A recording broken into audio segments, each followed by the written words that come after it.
تو میننگ بھائی یہ سب سے بڑا چیلنج ہوتا ہے کہ جب آپ ہوم ڈپارٹمنٹ پرمیشن کی بات کرتے ہیں تو ایکیوز کو بھاگنے کے چانسز زیادہ ہوتے ہیں، تو اس صورت میں جو ایک میرے خیال میں ایمرجنسی سچویشن ہوتی ہے تو پھر آپ کس طریقے سے ہینڈل کرتے ہیں اس کو پھر؟ اس کا سر ابھی جیسے آپ نے پوچھا کہ جی کیا کیا ہوگا، تو وہ یہ ہے کہ یہاں پہ ہماری پکٹس ہیں، پولیس پوسٹ ہیں، ہماری ٹیمپریری بھی وہاں پہ چیکنگ ہوتی ہے، ہم اس کو سنیپ چیکنگ کہتے ہیں. تو اگر آپ اس کو لیٹیچیوڈ اور لانگیچیوڈ کے حساب سے سیٹلائٹ کا ویو نکالیں گے نا، تو ہماری جو میکسیمم اسٹرینتھ ہے پولیس کی، میکسیمم پکٹس ہیں، میکسیمم سنیپ چیکنگ ہے، وہ ساری اسی پہاڑ کی پٹی کے ساتھ ساتھ چل رہی ہوتی ہے. اس کی ریزن یہی ہوتی ہے کہ جی کسی نے آنا ہے تو ادھر سے آنا ہے تو وہ چیک ہو جائے گا، ڈیٹرنس رہے گی. اگر کسی نے واردات کر کے نکلنا ہے تو وہ پکڑا جائے گا نا. تو اس طریقے سے پھر ہم نے چیزوں کو مینٹین کیا ہوا ہے. اچھا، اس میں فیلڈ مارشل صاحب نے بھی بڑی جو ہے اس پہ چیک اینڈ بیلنس اور بڑی کامیابیاں آل اوور دی پاکستان ہمیں ملی ہیں. ماضی میں بھی D G Khan Balochistan border smuggling کے لیے بدنام رہا ہے، اس وقت کیا صورتحال ہے سر؟ سر جب سے یہ ہماری جوائنٹ چیک پوسٹ بنی ہے، جی، ایک ہماری کے پی کے ساتھ ترمن کے اوپر ہے، دوسری ہماری سخی سرور میں ہے جو کہ بلوچستان کے ساتھ کہہ سکتے ہیں اس کو. وہاں پہ رینجر بھی ہوتے ہیں، پولیس ہوتی ہے، کسٹم ہوتا ہے، وہاں پہ فوڈ ڈپارٹمنٹ والے ہوتے ہیں، وہاں پہ ایکسائز والے ہوتے ہیں، آلموسٹ تمام محکموں کے ریپ وہاں پہ موجود ہوتے ہیں. اور بڑی ایگریسو اور ایکسٹینسو قسم کی وہاں پہ چیکنگ ہوتی ہے. تو جب سے یہ جوائنٹ سی پیز کا فنامنا شروع ہوا ہے تب سے تو آپ کہہ سکتے ہیں کہ مور دین 80% جو سمگلنگ ہے وہ ان روٹس کے تھرو نہیں ہوتی. ٹھیک ہے جی ہاں، البتہ باقی جو چھوٹے کچے روٹ ہیں، کوئی تنگ روٹ ہیں، وہ جہاں سے موٹر سائیکل کا گزر ہو سکتا ہے، چھوٹی کار کا گزر ہو سکتا ہے، وہاں پہ سم ہاؤ ہوتی بھی رہتی ہیں اور وہ پکڑے بھی جاتے ہیں اور ان کے خلاف کاروائیاں بھی ہوتی ہیں. لیکن جو میجر چنک ہے وہ 80% سے زیادہ اب اس روٹ سے نہیں گزرتا. مطلب کہ جو بائی روڈ سمگلنگ ہوتی تھی اس میں تو بڑی ایک لارج سکیل پہ ہم کہہ سکتے ہیں اس میں کمی آئی ہے، کیونکہ ڈی جی خان میں پہلے بہت ہائی لیول پہ سمگلنگ ہوتی تھی لیکن اب جو ہے وہ اپیرنٹلی بہت اس میں کمی آئی ہے. تو جیسے آپ نے بات کی کہ کچھ علاقہ جات ہیں جو کچے کے علاقے ہیں، وہاں سے گزر کے جو ہے وہ سمگلنگ تھوڑی بہت کی جاتی ہے، تو اس میں مزید جو ہے وہ کس طریقے سے مانیٹرنگ کی جائے گی؟ ٹیکنالوجی کا استعمال اگر کیا جائے تو مزید کیا جو ہے وہ اس کو بھی اس کی روک تھام کے لیے بھی کام کیا جائے سر؟ سر اس کے لیے آپ کے نالج میں ہوگا جی، یہاں پہ ریورائن پوسٹ بنی تھی. میں اگر ڈی جی خان کی بات کروں تو ڈی جی خان کے اندر 9 پوسٹیں ایسی ہیں جو کہ ریورائن پوسٹ ہیں. ان کے پاس بوٹس بھی ہیں، ان کے پاس موٹر سائیکل ہیں، گاڑیاں ہیں. وہاں پہ جتنی بھی نفری تعینات ہوتی ہے وہ especially riverine police post strength ہم ان کو کہتے ہیں. ان کو سوئمنگ بھی آتی ہے، ساری آتی ہے. وہ اکراس دا بیلٹ جو سندھ کا جو بیلٹ بنتا ہے وہ اپنے اپنے ایریا کے اندر پیٹرول کرتے ہیں. نمبر 1. نمبر 2 پھر یہاں پہ جتنے پتن ہیں جہاں سے کوئی پرائیویٹ گاڑی کشتیوں نے چلنا ہوتا ہے وہ ساری ریکارڈڈ ہیں. ان کا ریکارڈ ہمارے پاس مینٹین ہوتا ہے. ہم ان کے ساتھ رابطے میں ہوتے ہیں. تو موسٹ آف دا ٹائم ایسا نہیں ہوتا کہ جی یہاں سے کوئی موومنٹ ہوتی ہو. اچھا، اس میں آپ نے کسٹمز کی آفیسرز کی بات کی، سیکیورٹی کی اور رینجرز کی بات کی، اس کی کوارڈینیشن کس طریقے سے ہوتی ہے سر؟ اس میں سر میں نے عرض کیا نا جو ہماری جوائنٹ چیک پوسٹ ہیں وہاں پہ تو ہمارے سارے ریپ موجود ہیں. پھر آپ نے یہ سنا ہوگا کہ یہاں پہ ایک ڈی آئی سی ہوتی ہے، ڈسٹرکٹ انٹیلیجنس کمیٹی کی میٹنگ ہوتی ہے. وہاں پہ بھی تمام انٹیلیجنس اور لا انفورسمنٹ ایجنسیز کے جو ریپ ہیں وہ موجود ہوتے ہیں. پھر ہماری ڈسٹرکٹ کوآرڈینیشن کمیٹی بھی ہوتی ہے، اس کی بھی میٹنگ ہوتی ہے، وہ بھی مہینے میں ایک دفعہ ہوتی ہے. اس میں تو لا انفورسمنٹ اور انٹیلیجنس سے ہٹ کے جو دیگر لائن ڈپارٹمنٹس ہیں نا ان کے لوگ بھی موجود ہوتے ہیں. اس میں تو 35-36 لوگ بیٹھے ہوتے ہیں اس میٹنگ کے اندر. تو ابھی ایکسٹینسولی یہ ساری میٹنگز ہوتی ہیں اور فریکوینٹلی ہم ان کے ساتھ کر کے لائزان بہت اچھا ہے اور بڑا زبردست لائزان ہے. اچھا، اس سے بارے سے سر یہ بھی بتائیے گا کہ بارڈر ملٹری پولیس کی بات کی آپ نے سر، اس میں سمگلنگ کو روکنے کے حوالے سے اس کا کتنا رول ہے؟ یہ جو میرے خیال میں جو فورٹ منٹرو والی سائڈ پہ آپ کے زیادہ تر کوئی سلمان کی سائڈ پہ وہ اس چیز کی پولیسنگ کرتے ہیں. سر بالکل، ان کے تھانے بھی ہیں، ان کی نفری بھی ہے اور ان کی پراپر جورسڈکشن ہے، ان کے پاس لیگل پاورز بھی ہیں اور وہ اپنی پوری محنت کرتے ہیں، پوری کوشش کرتے ہیں. اب یہ کہہ لینا کہ اگر فرض کیا افغانستان کے بارڈر سے کوئی موومنٹ ہوئی ہے جی تو رستے میں اور بھی ناکے ہیں، تھانے ہیں، کہیں پہ پکڑے جاتے ہیں، کہیں سے سکپ ہو کے آ جاتے ہیں، تو وہ چلتے چلتے چلتے بارڈر ملٹری پولیس والے بھی کرتے ہیں کاروائیاں، ان کی بھی شیئر ہوتی ہے میڈیا کے ساتھ پروگریس. اسی طرح ان سے اگر کوئی سکپ ہو کے آتا ہے تو پھر ہم ان کو پکڑ لیتے ہیں، ہم کاروائی کر لیتے ہیں. یہ ایک فیز ہے جو مطلب کہ ڈیفرنٹ سنیپ چیکنگ کا ہوتا ہے. اچھا اس میں سر یہ بتائیے گا اس بارڈر میں کون کون سی اشیاء جو ہیں زیادہ اسمگل ہوتی رہی ہیں؟ اب ہم جیسے منشیات کی بات کریں، نان کسٹم پیڈ اشیاء کی بات کریں، اب زیادہ کس چیز کا رجحان ہوتا ہے اور اس کو آپ روکتے ہیں پھر؟ سر مجھے پاسٹ کا تو نہیں پتا ہاں کیونکہ میں یہاں پہلے تعینات نہیں جی رہا، لیکن جی اگر ابھی میں کی پچھلے رائٹ ناؤ 2 مہینوں کی بات کروں تو جی زیادہ تر سگریٹ وغیرہ آ جاتی ہے، جو پکڑی جاتی ہے نا وہ سگریٹ ہوتی ہے. میننگ بائی وہ ایرانی ڈیزل کا جو ایک پرسیپشن تھا اس کو فاش کر دیا گیا ہے، اس کو ختم کر دیا گیا ہے. تقریباً کہہ سکتے ہیں آلموسٹ ختم ہو چکا ہے. اچھا اس میں سر یہ کیا اسمگلنگ میں جو مقامی سہولت کار ہیں کیا وہ بھی شامل ہوتے ہیں؟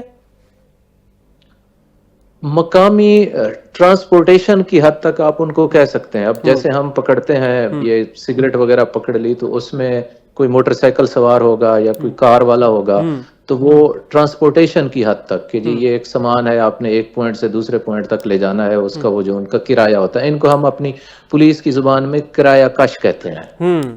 تو جو لوکل سہولت کاری ہے وہ ٹرانسپورٹیشن کی حد تک ہوتی ہے.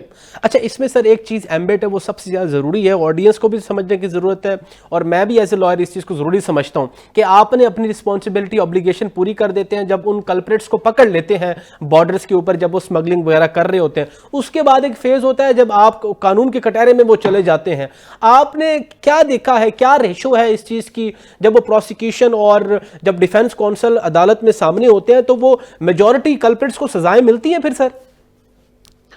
سر دیکھیں اس میں جو سب سے امپورٹنٹ چیز ہے وہ تو وہ سامان ہے جس کو وہ ٹرانسپورٹ کر رہے ہوتے ہیں، ٹھیک وہ ہے سامان سارا ہینڈ اوور ہو جاتا ہے کسٹم کے کو. ٹھیک ہے ٹھیک ٹھیک ہے ہے. اب رہی بات ٹرانسپورٹر کی، جو ٹرانسپورٹ کر رہا ہوتا ہے اس کو ہم عدالت میں پیش کرتے ہیں، لیکن ظاہر ہے وہ وہاں پہ یہی پلی لیتا ہے کہ جی میں تو مزدوری کرتا ہوں اور مجھے تو نہیں پتا تھا کہ یہ جو سامان ہے یہ نان کسٹم پیڈ ہے، میں تو ایک ان پڑھ سا بندہ ہوں، میں تو ٹیکسی چلاتا ہوں یا میں موٹر سائیکل کے اوپر ٹرانسپورٹ کرتا ہوں. تو وہ اس طرح کی پلی لے کے عموماً چھوٹے جرمانے ہو جاتے ہیں اور وہ وہاں سے سکپ کر جاتے ہیں. اور دیکھا بھی جائے تو وہ اس جتنا ان کا رول ہوتا ہے اس حد تک تو وہ اپنی سزا بھگت بھی لیتے ہیں، جرمانہ بھی کروا لیتے ہیں.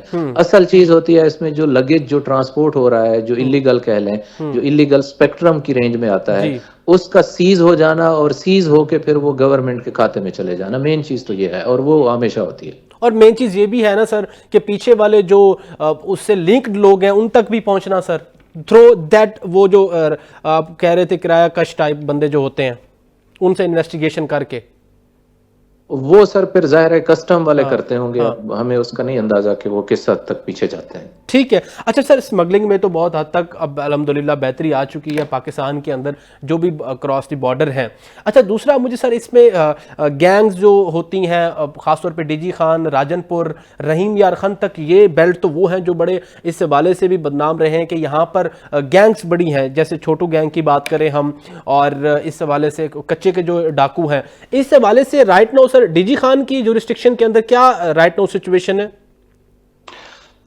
ڈی جی خان ضلع کی اگر آپ بات کرو گے نا تو ڈی جی خان ضلع کا دریا کے ساتھ جو کچے کا علاقہ ہے وہاں پہ ایز سچ اس طرح کے گینگز نہیں ہیں جس طرح آپ راجن پور یا رحیم یار خان یا پھر کشمور اور گھوٹکی اور خیر پور کی بات کرتے ہیں. ٹھیک ہے. ڈی جی خان کے اندر البتہ یہ جو آپ نے سنا ہوگا ایک لادی عمرانی گینگ ہوتا تھا یا بلو لگاری گینگ ہوتا تھا، وہ ڈیفینیٹلی ان کی باقیات ایگزسٹ کرتی ہیں، لیکن اب وہ یوں سمجھیں کہ وہ بالکل مر کھپ گئے ہیں. بس اکا دکا ان کی جو باقیات ہیں وہ کوئی روڈ کے اوپر کوئی رابری یا سنیچنگ ٹائپ کی کاروائی کر لیتے ہیں، لیکن وہ جو پہلے ایک زور ہوتا تھا وہ بہت پہلے سے ختم ہو چکا ہے. 2-2.5 سال پہلے ان کے اوپر اتنی کاروائیاں ہوئی پولیس کی طرف سے اور لا انفورسمنٹ ایجنسیز کی طرف سے کہ اب ہم یہ نہیں کہہ سکتے کہ جو ان کا سکہ آج سے 3-4 سال پہلے چلتا تھا وہ اب بھی ہوتا ہوگا، ایسا اب بالکل نہیں ہے. ٹھیک ہے. اچھا سر اغوا برائے تاوان کا بھی سب سے بڑا مسئلہ ہے، پولیس مقابلے اور بھتہ خوری اس حوالے سے جو ہے وہ ہمیں دیکھنے کو ملتی ہے. مطلب کہ ان میں کون سا جرم سب سے بڑا خطرہ رہا ہے سر اس وقت؟ سر اس وقت ان دونوں میں سے کوئی کرائم بھی نہیں ہے یہاں پہ. ڈی جی خان کے اندر نہ تو اغوا برائے تاوان ہے نہ پھر بتہ خوری ہے. ٹھیک ہے. اور ٹرائبل ایریا کے علاقوں میں جو پولیس آپریشنز کے دوران سیاسی یا قبائلی دباؤ کو بھی دیکھنے کو ملتا ہے سر آپ کو؟ نہیں, بالکل بھی نہیں, بالکل بھی نہیں. یہاں کے جتنے بھی قبائلی لوگ ہیں, جتنے بھی ان کے ایلڈرز ہیں, سب کی خواہش ہوتی ہے کہ جی اگر کوئی کرمنل ہے تو اس کو بیفور دا لا سرنڈر کرنا چاہیے اگر وہ پولیس پکڑنا بھی چاہتی ہے. ہم ان کیس اگر ان بی ایم پی کے ایریا میں آپریشن کرنے بھی جاتے ہیں نا تو ہمیں کوئی ایسا ایشو نہیں ہوتا, ہم چلے جاتے ہیں.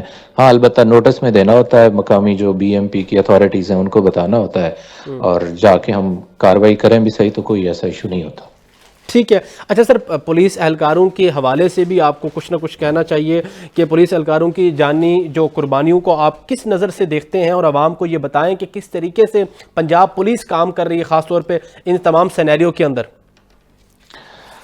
سر بالکل, پولیس کا جو سسٹم ہے یا جو پولیس کی ڈیوٹیز ہیں ہم ان کو اس طرح کہتے ہیں کہ ہمارا اگر پاک فوج کا کوئی فوجی ہے تو وہ بارڈر کے اوپر بیٹھا ہے اور اس کو اندازہ ہے کہ جی سامنے سے گولی آئے گی, لیکن پولیس والا جب کسی گلی کے اندر گشت کر رہا ہوتا ہے یا ریڈ پہ جا رہا ہوتا ہے تو اس کو یہ پتہ نہیں ہوتا کہ گولی سامنے سے لگے گی یا پیچھے سے لگے گی. بالکل.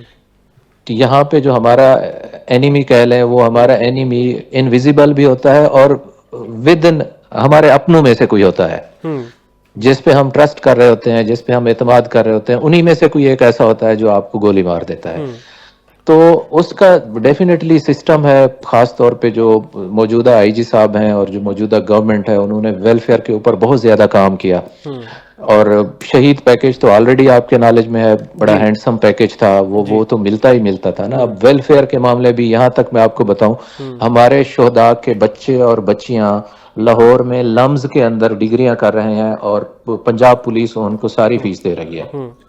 ہمارے شہداء کا کوئی بھی ایسا شہید کا گھر نہیں ہے جن کو پلاٹ نہ ملا ہو. پلاٹ تو اپنی جگہ, پھر ان پہ گھر بنانے کے بھی پیسے ہم اپنے ویلفیئر فنڈ سے دیتے ہیں. ان کے گھر میں کوئی بیماری ہے, ان کو کوئی دوائیاں لینی ہے تو دوائیوں کے خرچے ہم ان کو دیں گے. ان کی بیٹی کی اگر کوئی شادی ہونی ہے تو ڈی پی او باؤنڈ ہے کہ وہ خود جائے گا رخصتی کروانے, اور ان کو سلامی کے طور پہ 5 لاکھ روپے آئی جی آفس سے بھی ان کو ملیں گے. تو ویلفیئر کی حد تک اتنا کچھ کر دیا گیا ہے, اتنا کچھ کر دیا گیا ہے کہ میرے خیال میں اب اگر کسی گھر کے اندر کوئی شہادت ہو بھی جاتی ہے تو ظاہر ہے ہم بینگ مسلمان یہ تو ضرور کہتے ہیں کہ جی وہ جنت میں ہے اور اس کی وجہ سے باقی تمام لوگوں کی بھی بخشش ہوگی, اور ان دا لائن آف ڈیوٹی وہ شہید ہوا ہے تو اس کے اوپر ہمیں پھر غم کرنے کی بھی ضرورت نہیں ہے. بینگ مسلم ہم جس کام کے لیے آئے تھے, اگر جان چلی بھی جاتی ہے تو کوئی دکھ نہیں ہے. ہاں البتہ پیچھے جو فیملی نے سفر کرنا ہے غربت کی شکل میں, محرومی کی شکل میں, بالکل. اب ایسا نہیں ہے. اب نہ تو ان کو غربت فیس کرنی پڑتی ہے نہ محرومی فیس کرنی پڑتی ہے. پورا محکمہ ان کے لیے, ان کا بھائی بھی ہے, ان کا باپ بھی ہے. ہماری جو لیڈیز ہیں کانسٹیبل یا پھر سینئر افسران, وہ ان کے لیے ماں کے درجے کے طور پہ ان کی سرپرستی کر رہی ہوتی ہیں. سر بالکل ایسے ہی ہونا چاہیے, اور یہ ہمارے ہی محافظ ہوتے ہیں اور ان کی جو ہے وہ دیکھ بھال اگر محکمہ کرتا ہے تو بہت اچھی بات ہے. سر میں اس کے ساتھ ساتھ صادق صاحب ذرا سی سی ڈی کے حوالے سے بھی رائٹ نو ساؤتھ پنجاب کی اوور آل اگر آپ سچویشن بتائیں, یا ڈی جی خان کی وہاں پر کیا سچویشن ہے, سی سی ڈی کس طریقے سے کام کر رہی ہے؟ سر سی سی ڈی کا جو کام ہے سر وہ ایریا اسپیسیفک تو بالکل بھی نہیں ہے. جی ٹھیک وہ جیسے لاہور اور دیگر علاقوں میں کام کر رہی ہے بالکل اسی طرح ساؤتھ پنجاب میں بھی کر رہی ہیں. اور انہوں نے اتنا اچھا کام کیا, اتنا اچھا کام کیا کہ اگر آپ 2025 کے جو ہمارا کرائم کا ڈیٹا ہے اس کو آپ اٹھائیں گے تو آپ کا جو کرائم ہے اوور آل 70% وہ ریڈکشن پہ گیا ہے. ٹھیک ہے, تو یہ سارا کریڈٹ سی سی ڈی کو جاتا ہے, اور سی سی ڈی کے ساتھ پھر میڈم چیف منسٹر کو جاتا ہے جن کا یہ برین چائلڈ ہے, جنہوں نے یہ اس ادارے کو سوچا اور پھر اس کو عملی جامہ پہنایا. اچھا سر, اس میں سر یہ تو ہم نے اوور ہائی لیول پہ بات کر لی ہے, جہاں ہم لو لیول سے مطلب کہ ایک ایس ایچ او یا ایس ایچ او کے تھانے سے بات کریں, تھانہ سسٹم کے حوالے سے مزید ریفارمز کی کیا ضرورت سمجھتے ہیں اور کہاں کتنی بہتری آ چکی ہے؟ سر بہتری تو اب آپ سوچیں نا کہ ایک وقت ہوتا تھا کہ پنجاب پولیس کے خلاف لوگ احتجاج کرتے تھے اور آپ صحافی حضرات اس کو رپورٹ کرتے تھے, اور احتجاج کی ریزن نمبر 1 یہ ہوتی تھی کہ 10 دن گزر گیا اور ہمارا پرچہ درج نہیں ہو رہا. جی. تو یہ پچھلے 4-5 سال کے آئی ٹی کی ریفارمز ہیں کہ اب کسی کے 2000 روپے بھی جیب سے گم ہوتے ہیں نا تو وہ چوری کا پرچہ درج ہوتا ہے، نمبر 1۔ تو وہ جو ایف آئی آر کا اندراج ہے وہ اتنا لینینٹ اور اتنا لبرل ہو گیا ہے کہ اب کوئی بھی ایسا کرائم نہیں جو کہ پھر سکپ ہو سکتا ہے، اور اس کو 1-5 کے ساتھ کنیکٹ کر کے تو آپ نے باؤنڈ کر دیا پولیس کو کہ اب وہ اس کو چھپا ہی نہیں سکتی۔ دوسرے نمبر پہ تھا دوسرا احتجاج، لوگوں کا گلہ ہوتا تھا کہ جی ہمارا جو وقوع ہو گیا اور اتنے گھنٹے گزر گئے پولیس موقع پہ نہیں پہنچی۔ اب یہ 1-5 کا ایسا سسٹم ہے، ہر گاڑی کے اندر ٹیب لگے ہوئے ہیں اور ان ٹیب کو پھر آپ نے لیٹیچیوڈ اور لانگیچیوڈ اور ٹریکر کے ذریعے دیکھنا ہے، تو وہ 1-5 کے سسٹم میں 10 سے 12 منٹ کے اندر اگر بندہ نہیں پہنچتا تو فوراً رپورٹ ہو جاتا ہے کہ پولیس موقع پہ نہیں پہنچی۔ تیسرے نمبر پہ پھر آتا تھا کہ جی جو تفتیشیں ہوتی تھیں وہ لمبے عرصے تک چلتی رہتی تھیں، اب اس میں بھی آئی ٹی ہے، P S M R M S ہے ہمارا سسٹم، ہم کسی بھی جگہ پہ کوئی بھی افسر کھول کے دیکھ سکتا ہے کہ کس تھانے میں کتنے مقدمے ہیں جو کہ ابھی تک پینڈنگ ہے، جن کی تفتیش مکمل نہیں ہوئی یا انکمپلیٹ چلان چلے گئے یا کوئی غلط ڈیٹا اس میں فیڈ ہو گیا۔ سر یہ جو آئی ٹی کی اس کے اندر انکلوژن ہے پلس 1-5 کا جو سسٹم ہے فالوڈ بائی پھر جو سیف سٹی کا سسٹم ہے، یہ وہ انیشیٹو ہیں جنہوں نے پولیس کو اتنا ریسپانسیبل کر دیا ہے کہ اب سوچا ہی نہیں جا سکتا کہ پولیس والے کہیں کوئی ڈنڈی مار جائیں گے۔ زبردست سر، ایک لاسٹ سوال پھر میں کنکلوڈ کروں گا۔ سر کسٹوڈیل ٹارچر کا ایک سب سے بڑا پرابلم ہے کہ جب حراست میں لے لیا جاتا ہے کسی کو تو اس کے بعد پولیس کو میرے خیال میں as a low level constable level تک کی میں بات کروں تو انٹرنیشنلی ایک میکانزم ہے، ایک پروسیجر ہے مطلب کہ انویسٹیگیشن کا، لیکن یہاں پہ کسٹوڈیل ٹارچر دیکھنے کو ملتا ہے۔ اس حوالے سے آپ کیا کہیں گے سر، کیا رہنمائی دیں گے؟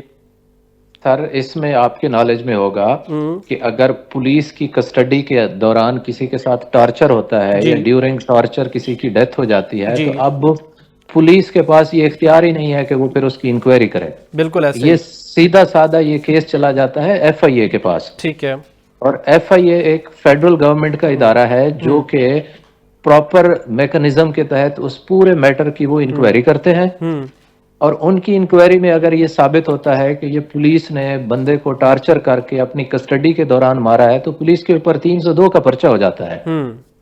تو اب یہ والا جو کنسپٹ جو آج سے 2-2.5 سال پہلے ہوتا تھا کہ جی پولیس حوالات کے اندر یا انہوں نے خفیہ گھر رکھے ہوئے ہیں وہاں لوگوں کے اوپر ظلم ہوتا ہے، وہ ختم ہو چکا ہے، نہ ہونے کے برابر۔ سر تھینک یو سو مچ صادق بلوچ صاحب، آپ نے عوام کو آڈینس کو ہماری اویئر کیا پنجاب پولیس کی قربانیوں کے حوالے سے اور اوبلیگیشنز کے حوالے سے، اور سب سے بڑا مسئلہ جو میں نے انٹرو میں ہی بتا دیا تھا کہ سمگلنگ اور اس کے ساتھ ساتھ جو گینگ وار یا جو ہمیں گینگز ملتی ہیں، جو اسٹریٹ کرائم یا پاکستان کے اندر جو بھی اینٹائی اسٹیٹ یا ٹیررزم ہے اس کی سب سے بڑی فساد کی جڑ ہوتی ہیں۔ تو ناظرین ایک چھوٹی سی بریک کا وقت ہے، بریک کے بعد پھر حاضر ہوتے ہیں، ول بی رائٹ بیک انشاءاللہ۔